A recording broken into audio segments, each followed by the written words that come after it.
How do you like that? See, I turned the game off, turned it back on, and it didn't boot up. I've noticed that sometimes the game will start up and sound will be off or something will not work. It's almost like you got to kind of, during its initialization, sometimes a system fails, and if you just turn it off, turn it back on, it'll restart. So let's turn it back on to see. So those are some of the major playfield features.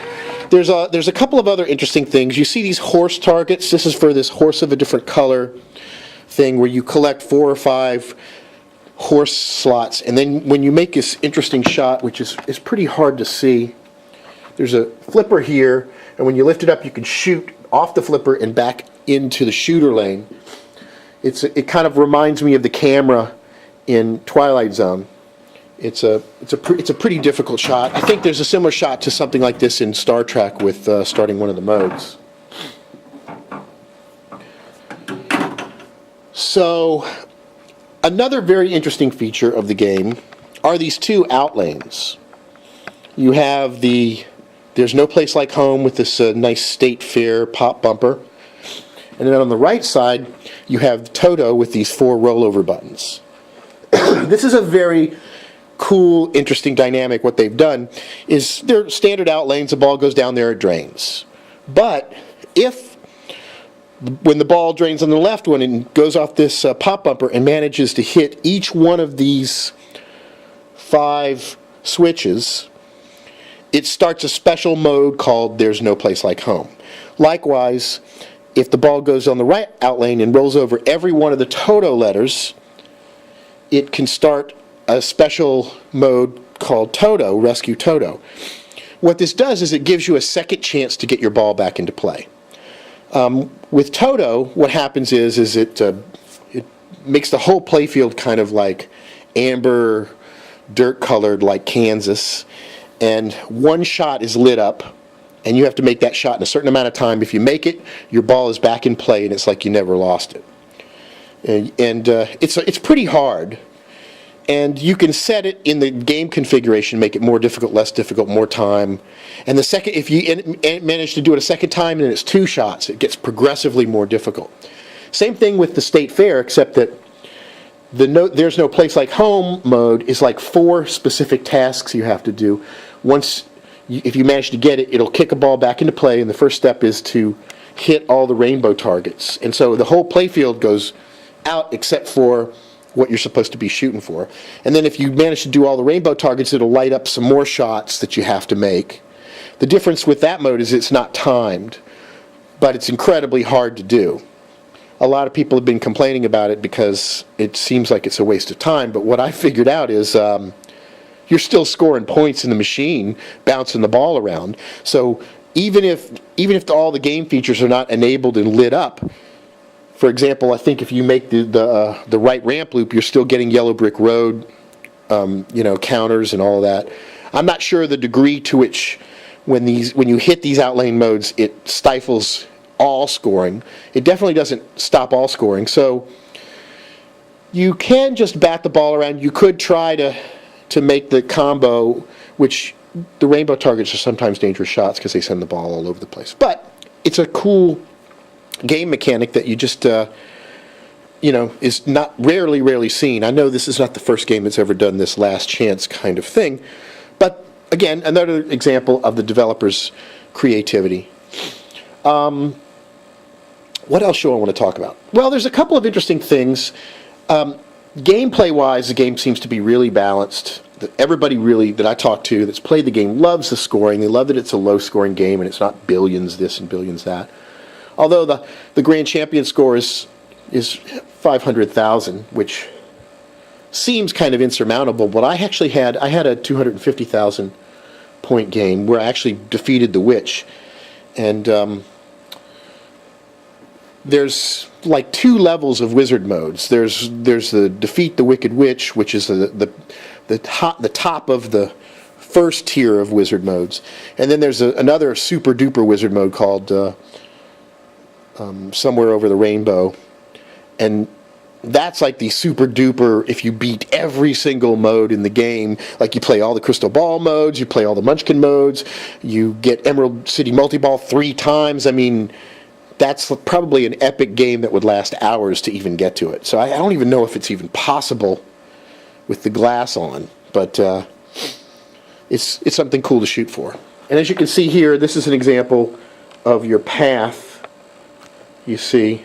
And this is all just the first tier to battle the Wicked Witch. And then this is the second tier where you've got to complete a million other things to get to this somewhere over the rainbow mode, which who knows what it does, but I'm sure if we see it on YouTube, it's going to be somebody that has not gotten it legitimately, because I think it's going to be one of those holy grail things you'll almost never see.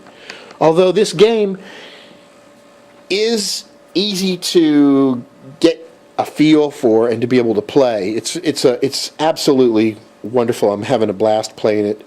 This is one of these games where everybody that's come over to our club and played it just loves it. I mean, they line up and play it over and over and over and over again. It's really enthralling.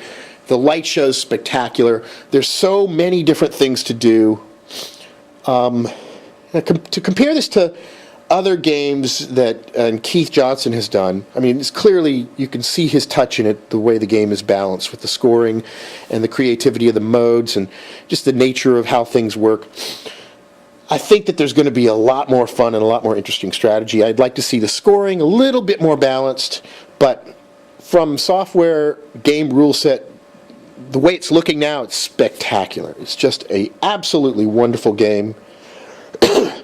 And I really would be hard-pressed to find any criticisms. I mean, the software is obviously not completely finished, but there's definitely a lot here. You can see how it's evolving.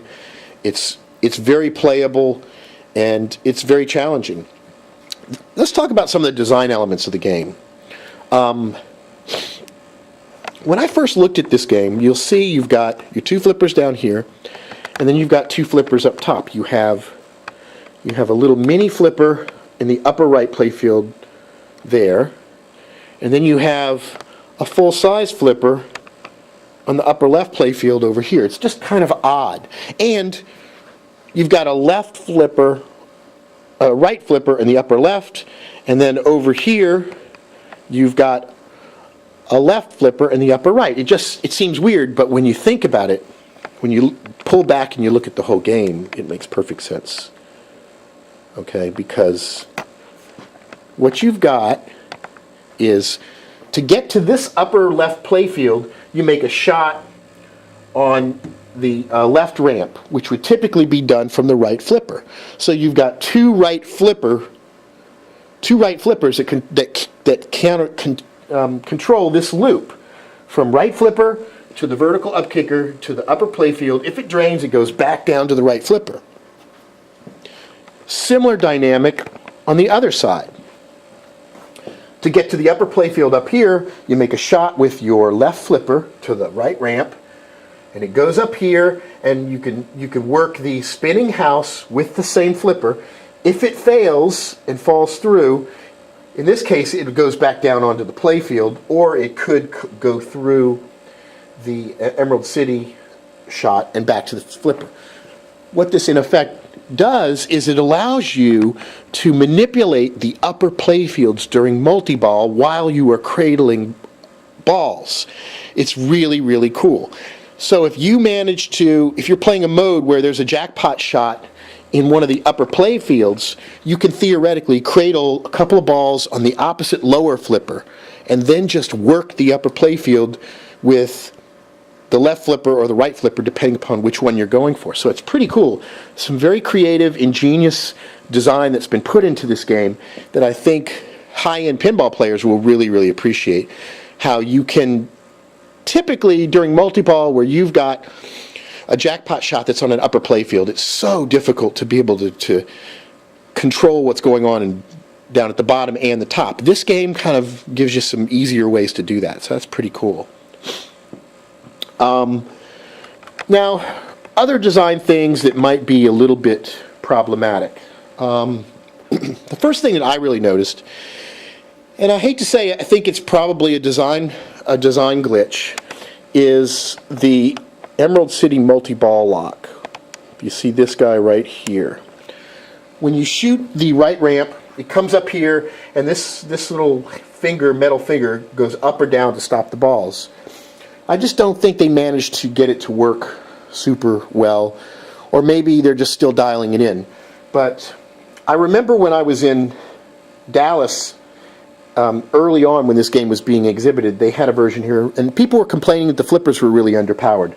You'd make the shot up here, and then it would open this and let a ball through. I think one of the reasons is if you give the flippers too much power, you could shoot the ball up here and you could throw off the timing. And if there's one or two balls that are locked up in here, and you shoot a ball fast enough, it'll knock multiple balls out. So what ends up happening is you can kind of defeat that ball lock and start multi-ball before you've actually got all three balls locked. So you got two balls locked up in here, but you don't have the third lock lit. You shoot the ball up in here, it's supposed to let one ball go and hold those other two until you get the third lock lit. But if you have your flippers powered fast enough, it flies up here and it can hammer this thing before it has time. Also, when there's two or three balls in here, this lock does not always reliably let one ball out. Sometimes when it opens, it lets two balls out. It's probably a function of the rake you have on the machine, the tilt, and all that. And the game can't calculate how fast the ball is going and adjust the timing on this thing. It allows you to do it in the game configuration, but it's clunky. This is going to be a tough thing. So ultimately, I think this ball lock, you won't see them using this type of ball lock in the future because it has some issues. Now, they've worked around it in software. So if you accidentally knock two balls out of the ball lock, the game will recognize it, which, thanks to probably Keith, creates some very interesting, fun, frustrating game dynamics. There's now a strategy where if you've got two balls locked and you don't have the third lock lit, you can start a 2 or 3 ball multi-ball by hammering it up here fast and knocking a couple of balls out. So now you've got two balls on the playfield. The game thinks it's only one, but the game will know. Oh, he's got two extra balls. He's got an extra ball on the playfield.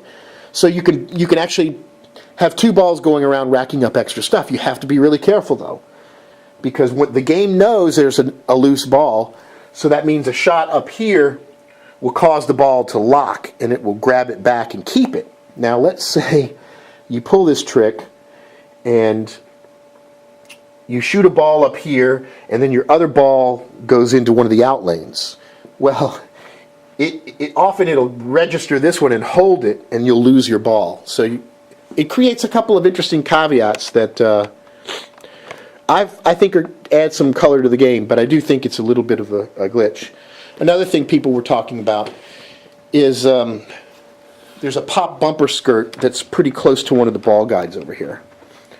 And I'll zoom in and you'll see it right down here, if you can see. This there's your loop and then the pop bumper thing, and so that's probably going to have to be dealt with a little Dremel shaving a little bit of that off, because those two pieces of metal are going to start hitting each other. Another thing I've noticed, and other people have not seen this, but you see the crystal ball, when it comes out of this up kicker, the ball will hit the crystal ball and go around. On my game, there's actually a little round piece of Mylar on the crystal ball, so they know this has been happening, and they've put something there to protect the crystal ball from being hammered. I don't know what the solution to that is, whether it's a ramp issue, the ball's too big, it's mounted in the wrong spot. It's not a deal breaker, but you can control the speed of the up kick here. If you do it too much, it ends up flying off the ramp onto the playfield instead of being fed to the left in lane. If you do it too little, it tends to slam into the crystal ball. So that's another little thing that they probably need to work out. So there you have it. There is basically a short little review of the game. I'm really, really enjoying it. If there was something really bad, or I didn't like something about the software, the rule set, I would say so. Just because I've plunked down a ton of money on this game. I would not be afraid to say that I'm unimpressed or disappointed with it. I really do think it's a tremendous amount of fun. I'm looking forward to seeing the software continue to evolve. But I think where it is right now, it's really beautiful. The game is just built like a tank. It's a lot of fun. I would say this. Probably the least impressive thing on the game is this topper. Now, I don't know if this topper is supposed to do something special, but I know there's a row of RGB LEDs underneath this lucite, but I would say the quality of all the rest of the artwork makes the topper drawing, hand drawing aspect of it look almost kind of amateurish. I'm less worried about it because I think that there's so many people out there that have CNC machines and can mill something really, really cool out of just some plexiglass to replace that. I think we'll start to see mods that make that that replace this plate topper as something better. I don't know. It's supposed to be interactive. It's supposed to do some stuff. I haven't seen it, but maybe it has, and I'm not paying attention. That's the only thing. It's not bad, but it looks like